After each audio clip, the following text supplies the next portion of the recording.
This is the 7th straight season a player born outside of the United States has won the MVP. I go watch the game. There's no more creativity. There's no more imagination. We have basically robots running up and down the court. I think there's a foundational issue that is happening within our country. AAU killed the American game. Back in 2018, the most valuable player in the NBA was James Harden. In the 7 years since, not a single player born in the US has hoisted the Michael Jordan Trophy.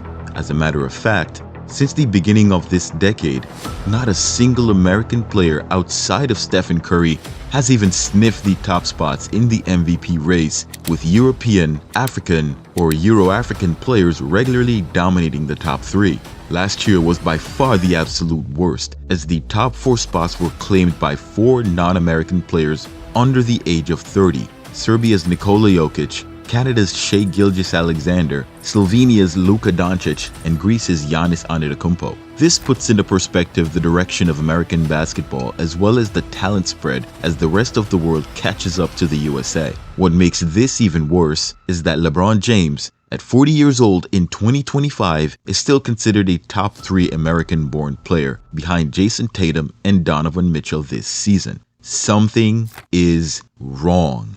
Just 9 years ago, the top 10 players in the league were all American. Stephen Curry, Kevin Durant, and LeBron James were all in their prime, and this top 10 list was filled out by players we could feasibly call the Big Ten. Kawhi Leonard, Russell Westbrook, James Harden, Chris Paul, Draymond Green, Damian Lillard, and Kyle Lowry. It was no coincidence then that the league was run through the Western Conference, as only 2 players on this list played in the East. Fast forward to 2025, and that has fundamentally changed. This year, exactly half of the players in the top 10 are from the East. Things still aren't quite even though, as the West still possesses more talent controlling the top 2 spots. But this shift seems to be an indicator of another development altogether. The move for parity across the NBA seems to have some unintended consequences, and this fundamental change isn't just about the world catching up. With this year's top 3 spots taken by players born outside of the 50 states, the NBA is headed into a completely new era.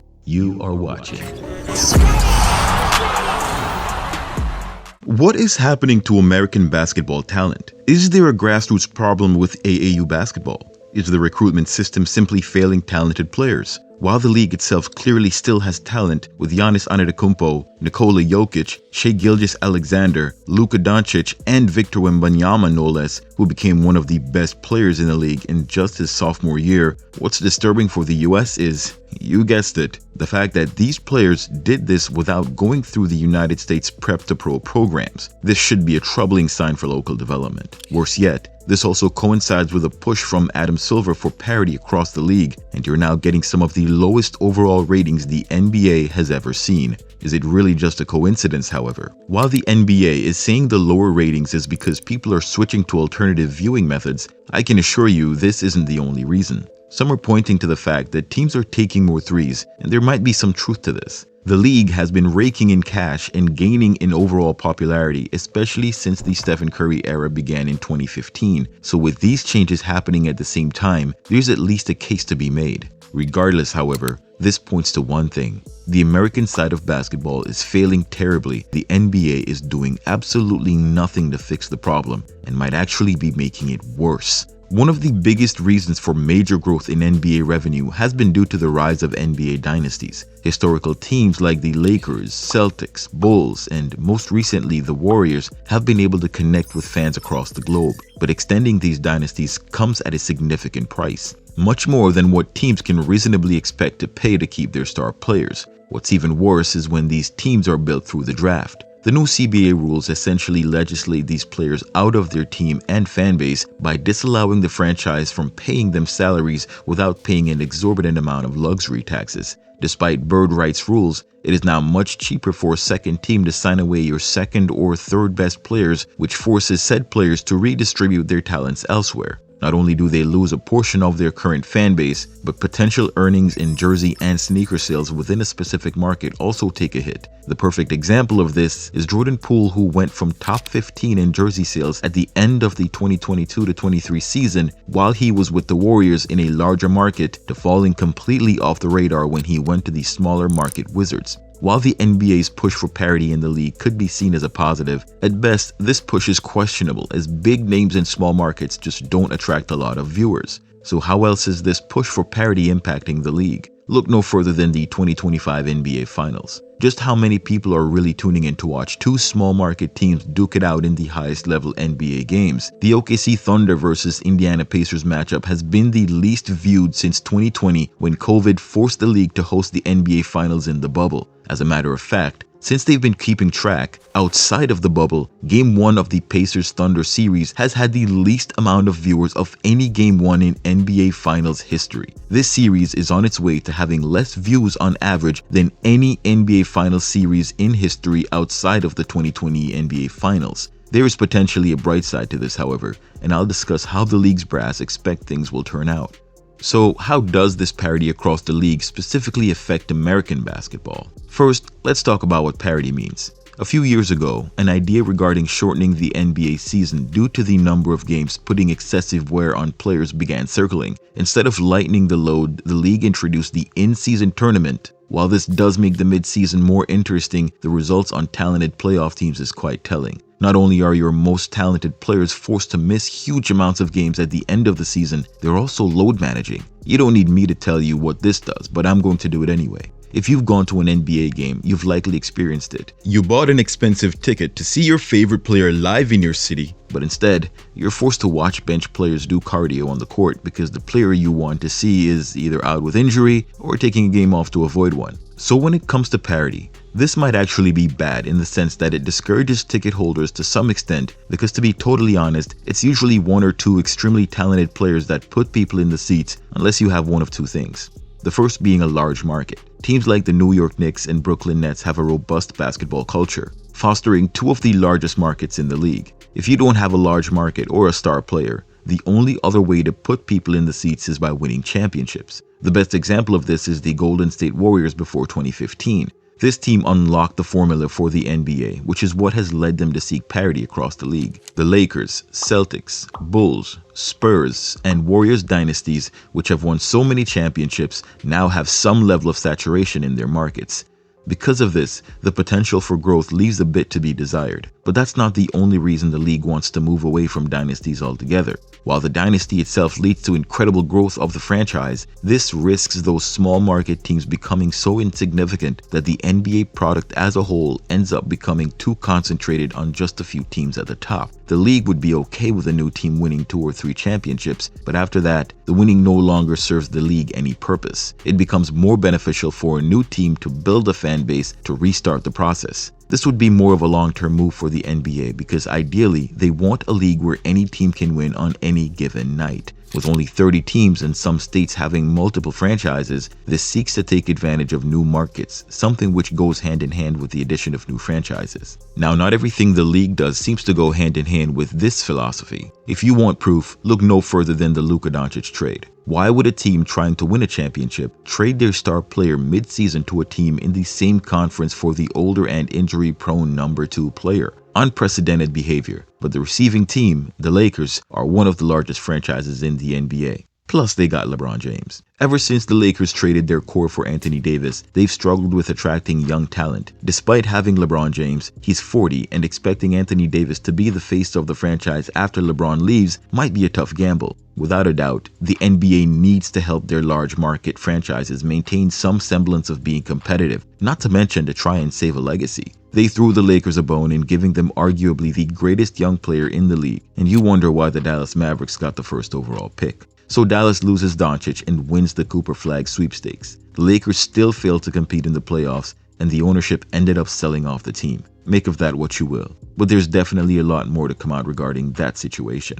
But here's the core of the problem. The motive for basketball has fundamentally changed. Nowadays, kids who play basketball aren't entirely doing so because of the love of the game. There are a few different things at play. With the development of advanced analytics, the three-point shot has taken away what has largely been the core aspect of basketball. Whether we like it or not, Stephen Curry has been the biggest influence on modern basketball, and his abilities unlock the statisticians. Now the mathematical formula tells you how many threes you need to make and at what rate in order to make that shot more valuable than anything in the mid-range. The only 2-point shot that's worth it is a layup. If you don't believe me, try finding minutes on the Warriors roster. So we have this enormous influence on young players. This has impacted the entirety of AAU basketball as a whole. Not only is the 3-ball a requirement in the arsenal of just about any player who takes their game seriously, the league essentially punishes any player that doesn't have the ability to hit it from deep. Despite the overwhelming success of a player such as Giannis, who is unstoppable at getting to the basket, his inability to shoot from range has been scrutinized as a weakness in his game.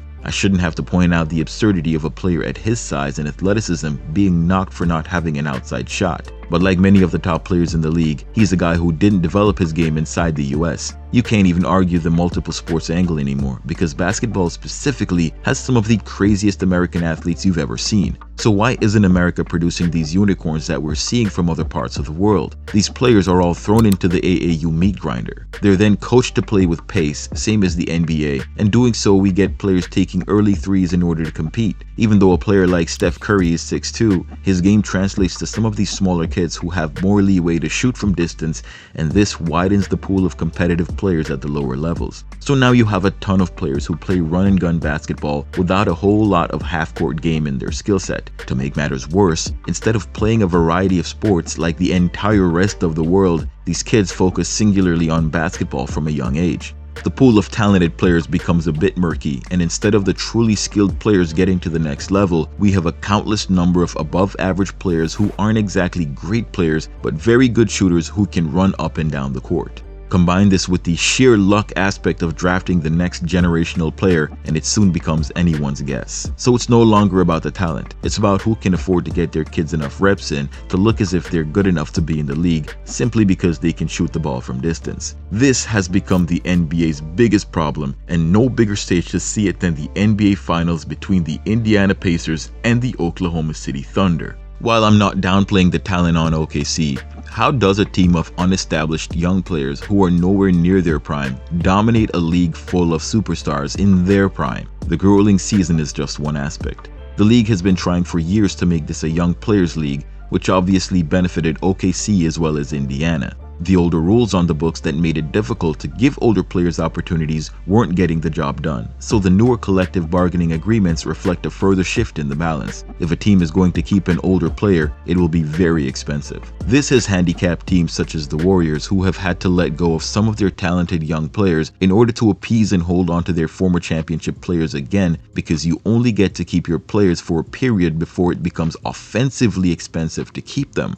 While some will argue the Draymond Green punch in 2022 ensured that one of either Jordan Poole or Green had to leave Golden State, look at the reason why this was and which player ended up leaving. Had Draymond been a trade piece from another team or been the newer player, he would have been dismissed expeditiously. So teams who want to pay their veterans while building for the future are kept from doing so due to these high luxury taxes that force them to pay up to and over 4 times what a player is worth before considering whether they're worth the actual contract without the taxes. Teams either choose between veterans or young players, and that incident with Poole just made it an easier decision for Golden State. The same thing as well is about to happen to Jonathan Kuminga. Rumors are swirling that the Warriors' young player is about to get a 1-year deal worth $7.9 million, which will turn him into an unrestricted free agent at the end of the season. That's obviously not a certainty, but a big part of his issues relate directly to what I've just described in the video. I'll detail what this means in a separate video, but this example shows how teams are in limbo trying to keep their young talented players while holding on to players they drafted and developed years prior. Minnesota went through the same thing with Karl Anthony Towns. So now teams opting to hold on to legacy players who would otherwise have been effective are unable to compete. Instead, we get younger, somewhat above average players who can run for 110 games a year and shoot threes on a team that can compete for 2 to 3 years max. While on X, I came across a post by @Shane00.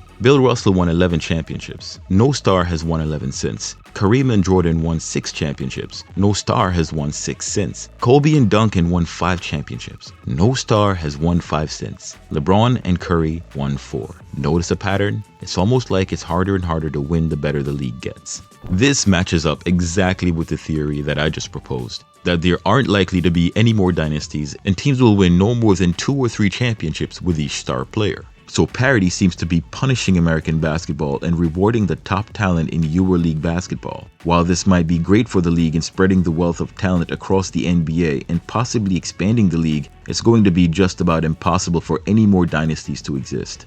Beyond that, we might just continue to see more talented unicorns produced in the rest of the world outside of America. The next unicorn is actually on the NBA radar at just 13 years old. We might discuss Mohamed Dabone at some point, but he's not due in the league for another 5 years, unless someone somewhere is lying about his age. But let me know what you guys think in the comments. Do you agree that American basketball is struggling? Should the league continue what it's doing, or can nothing be done? Post your thoughts in the comments below. Just be sure to like the video, subscribe to the channel, and turn on all your notifications so you don't miss any of my latest upload. Thanks for watching. Till next time. Swish!